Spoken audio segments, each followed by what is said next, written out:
প্রত্যেকটি মা বাবাকে বলবো, বর্তমান জামানায় অন্তত সন্তানদেরকে মানুষ করতে হলে সাবধানতা অবলম্বন করে মানুষ করতে হবে। ছোট থেকে একটু কষ্ট দিয়ে মানুষ করতে হবে। যখন চাইবে তখন তা দিবেন না।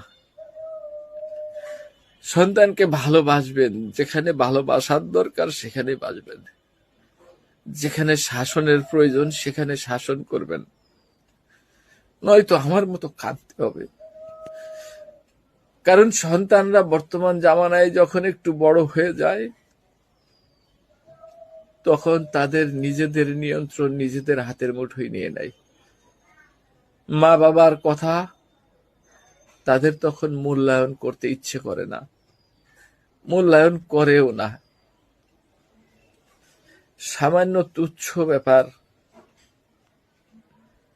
আমি তো বাবা, আমি তো চাইবো আমার সন্তান ভালোভাবে চলুক, সমাজে প্রতিষ্ঠিত হোক, সবাই আমার সন্তানকে ভালো বলুক, ভালোভাবে চলুক। এটা তো প্রত্যেকটি বাবা মাই চাই, আমিও চাই। সামান্য মাথার চুলগুলো লম্বা লম্বা করে বাউল বেশে চলছে, বিভিন্ন জন আমাকে বিভিন্ন ধরনের কথা বলছে।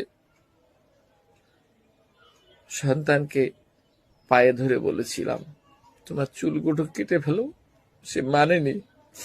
বাধ্য হয়ে একটু কঠোর হতে গিয়েছিলাম যে হয় তুমি আমার বাসায় থাকবা, নয়তো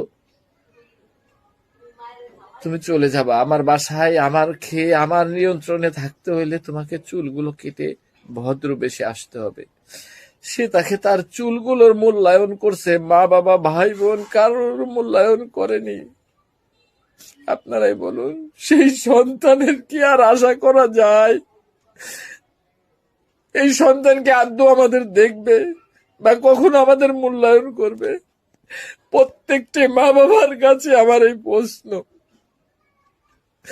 কেউ আমার মতো কষ্ট এভাবে নিবেন না। সন্তানকে মানুষ করার সময় অন্তত ছোট থেকেই একটু একটু কষ্ট শিখাবেন। যখন যা চাইবে তা দিবেন না, তাহলে আপনিও আমার মতো কাঁদবেন, আপনারাও আমার মতো কাঁদবেন।